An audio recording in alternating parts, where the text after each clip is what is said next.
Ang bumalot sa pamilya ng pulis at dating sundalo na si SPO1 Emilando Lianco matapos siya umanong bugbugin at talian sa kamay ng mga sundalo mula raw sa 16th Infantry Battalion ng Philippine Army.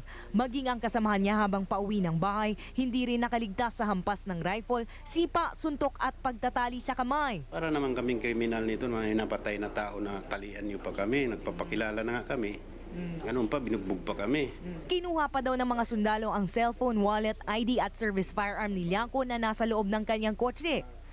Sabi niya, gun ban. Paano magiging, pinapaniwanan, paano gun ban? Sargento, nandito ako sa sarili ko mamamahay, extension ko ito, bahay ko ito, nasa loob ng kotse ko. Nang dumating ang mga tanod para kalasan ng dalawang magkapitbahay, nagpulasan ng mga sundalo at aksidenteng naputokan ng isa sa kanila ang kanyang kanang paa. Habang nasa kustodiya naman ng kampo si Lianco at lalabas na sana para magpamediko legal, biglang sumalakay ang mga sundalo at ibinalandra sa harapan ng kampo ang truck ng Army at mobile ng Antipolo PNP. Agad ipinaalerto ni Police Superintendent Glenn Dumlao ang kampo at nagpatawag ng Special Action Forces para mabantayan ang paligid.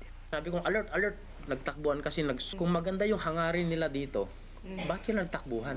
Nagreklamo, may inabuso sila. Sabi, huwag naman yung tapos tatakutin pa kami dito.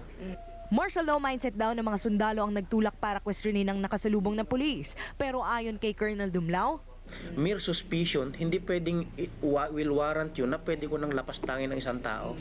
mananatili si Lianco at ang pamilya nito sa kampo para sa kanilang kaligtasan. Pag-aaralan din ng biktima ang pagsasampa ng kaso laban sa mga bumugbog sa kanila ng mga sundalo.